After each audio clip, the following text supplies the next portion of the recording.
ዛሬም እንግዲህ ጨረቃዎች በጣም ተናፍቀዋል። ዛሬም መምጣት አልቻሉም። ብሩክ የት ገባ? የት ሄደ? እንደ ቀልድ የተጀመረው ነገር የምር ሆነ እንዴ የሚያስብል ነገር ነው። ተመልካችም እየተጨነቀ ነው። አንዳንዴ ሰው መውደድንም እዳ ነው ሰው መውደድ። የምሬን ነው የምላችሁ። ጨረቃዎቹ የሉም። በራሳቸው ቤት ከመጡ እንግዲህ ትንሽ ቆየት እያሉ ነው።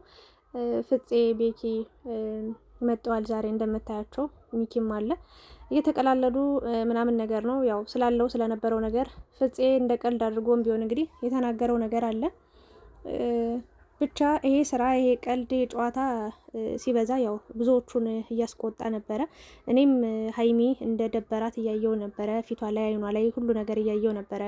ከውጭ ከላይ ፈገግ ብትልም ግን ደግሞ የሆነ የደበራት ነገር እንዳለ ግልጽ ነበረ እና የሆነ አለ አይደለ ይሄ ነገር ቢቀጥል ምናምን ሀይሚ ብን ብላ እንድትሄድ ነው የሚሆነው፣ የምር ለመናገር ማለት ነው። ምክንያቱም በዚህ ልክ ጓደኞቹም እየመጡ ጫና የሚያደርሱባት ከሆነ ንግግሩ አንድ አይነት ሲሆን ይደብራል። እና እንደውም እኔ ደብሮኝ ነበረ። እንዴ ይህችን ልጅ እቤት ብን ብላ ወጣ እንድጠፋ ነው እንዴ ፍላጎታቸው ምንድን ነው?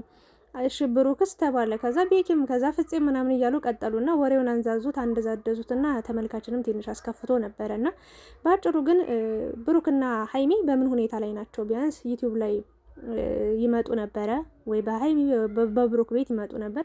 ያ እንኳን ካልሆነ በሌላ ሰው ቤት ይመጣሉ። በሌላ ሰው ቤትም ቢመጡም ቲክታክ ላይቭ ላይ አይቀሩም ነበርና አሁን ላይ ግን ቲክታክ ላይቭ ላይ የሚሉ ብሩክ ትናንትናም የለምና ምንድነው የተፈጠረው ነገር?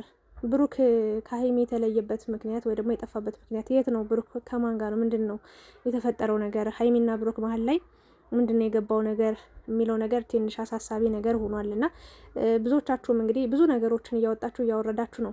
ሰው መውደድ ዕዳ ነው ያልኳችሁ ለዛ ነው። ምክንያቱም የምትወዷቸው የምታከብሯቸው ሰዎች በሰዓታቸው በደቂቃቸው በሰንከንዳቸው ይመጣሉ ተብሎ ሲጠበቅ ሌላ ነገር ሲሆን የታሰበው ሌላ የሚሆነው ነገር ሌላ ሲሆን ትንሽ ያስጨንቃልና ከባድ ነው። እንግዲህ ሁለታቸው የተረጋጋ ሁኔታ ሰላም ያለው ኑሮ ነበር እየኖሩ የነበሩት። ግን ደግሞ የተጀመረው ቀልድ ትንሽ የሆነ ስርዓቱን እያጣ ምናምን እያስቀየመ መጣና ሀይሚ ተናግራ ነበር። በነገራችን ላይ በሁለተኛው ቀን ቪዲዮ ሲሰራ ሞራል የሚባል ነገር አለ፣ ክብር የሚባል ነገር አለ ብላ ከሞራል ጋር አያይዛም እንግዲህ ሀይሚ እንደደበራት እየተናገረች ነበርና ከዛ አንጻር አንዳንዶቻችሁ ያው ብሩክ ያደረገው የሰራው ነገር በቃ አስቋችሁ ተዝናንታችሁበት እንዳለፋችሁ ተናግራችኋል። አንዳንዶቻችሁ ደግሞ የመጀመሪያው እሺ፣ ሁለተኛው ሶስተኛ ላይ ሲደግሙት ግን በጣም አስቀያሚ እንደሆነ እየተናገራችሁ ነበረ። አንዳንዶቻችሁ ደግሞ ሀይሚና ብሩክ የእውነትም የሚዋደዱ የሚከባበሩ የሚፈቃቀሩ ከሆነ አብሮ መተኛቱ ምን ጉዳት አለው? ምንስ ነገር ሊመጣ ይችላል? ኖርማል ነው ለሚወዱት ሰው ዋጋ መክፈል ወይ ደግሞ ከሚወዱት ሰው ጋር መተኛት ምንም እንትን አይደለም ብላችሁ ሀሳብ እየሰጣችሁ ነበረና ይሄ ተመልካችም ጓደኛም ጣልቃ የሚገባበት ቤተሰብም ኢቭን ጣልቃ የሚገባበት ነገር አይደለም። በቃ ስለሚዋደዱ ስለሚፋቀሩም አብረው የተኙ ማለት አይደለም። ሲጀመር ማናችንም አብራችሁ ተኙ ብለን የማዘዝ የመናገር የማውራት ሀሳብ የመስጠት መብት የለንም፣ አይቻልም። ምክንያቱም እሷ ስሜቷ ነው፣ የሱ ስሜት ነው፣ የሱ ፍላጎት የሷ ፍላጎት ምርጫቸው እንጂ ተመልካች አብራችሁ ተኙ አትተኙ ኢቭን ሀይሚ ሳትፈልግ ብሩክ ቢፈልግ አይሆንም። ይሄ ነገር ሀይሚ ፈልጋ እንኳን ብሩክን ባይፈልግ አይሆንም።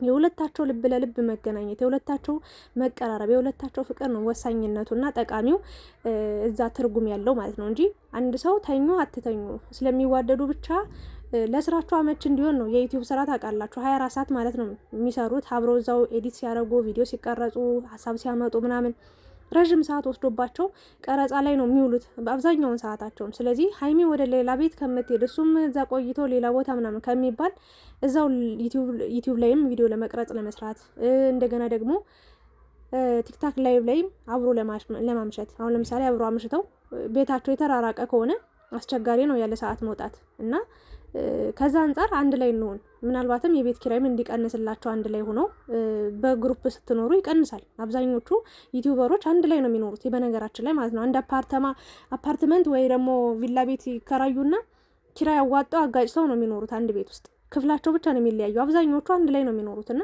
ያንን ምርጫ በማድረግ ነው ሀይሚና ብሩክ ሀይሚ ያው ከብሩክ ጋር በመሆኗ ደስተኛ ነች። ብሩክም ያው አጠገቤ ከሆነች ኃላፊነት አለበት ቤተሰብ አደራ ብሎ ሰጥቶታል። ታውቃላችሁ ከቡታጅራ አዲስ አበባ ስትሄድ ብሩክን ብላን የመጣችው የምርም ለመናገር ማለት ነው። ብሩክም ከባድ ኃላፊነት አለበት፣ ወንድሞቹም እንዲሁም ቤተሰቦቿም ኃላፊነት ሰጠውት የኔ ኃላፊነቶች ብሎ ሊጠብቃት በቅርቧ ሊሆን በመሀላቸው ሰው እንዳይገባ ክፍተት እንዳይፈጠር ብቻ ይበልጥ እንዲቀራረቡ ይበልጥ እንዲግባቡ በደንብ በኑሯቸውም ባህሪ ለባህሪም በደንብ እንዲጠናኑ። አንዳንዴ ቀን ላይ ስትጫወቱ ስትስቁ ውላችሁ ምንም የተደበቀ ባህሪያችሁ አይታይም፣ አይወጣም፣ አይጎላም። በቃ የሆነ ሰዓት ላይ በቃ ለጥሩ ሰዓት ነው እንጂ የምትበቃ ሰዓት ወይ ደግሞ አብዛኛውን ማስመሰል ነው የሚሆነው። ቀን ላይ ማስመሰል ስላችሁ ሙሉ በሙሉ በቃ የሚያበሳጫችሁን ነገር ሁሉ አታወጡትም። ብቻ የተደበቀ ባህሪያችሁ እየቆየ የሚወጣው አብራችሁ ስትኖሩ ልዩነት አለው።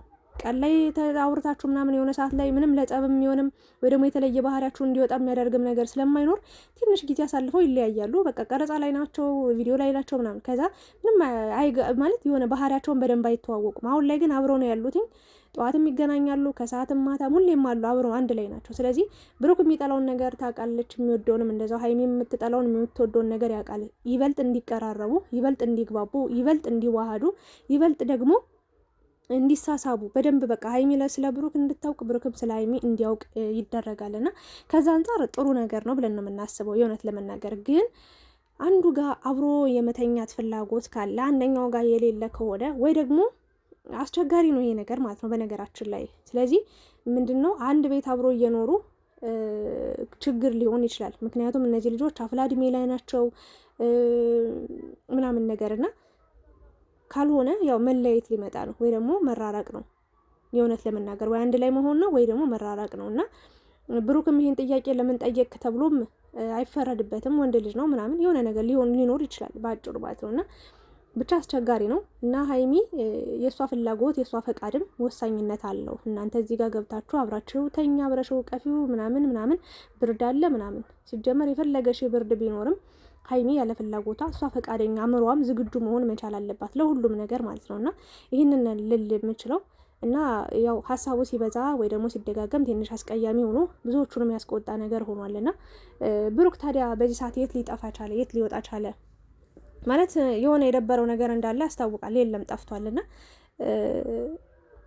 ማለት እንደውም ሀይሚ ነው ሊደብራት የሚገባ የነበረው ግን ብቻ በሀይሚና በብሩክ መሀል የሆነች ነገር ትንሽ የተፈጠረች ነገር እንዳለች ነው እየገባኝ ያለው።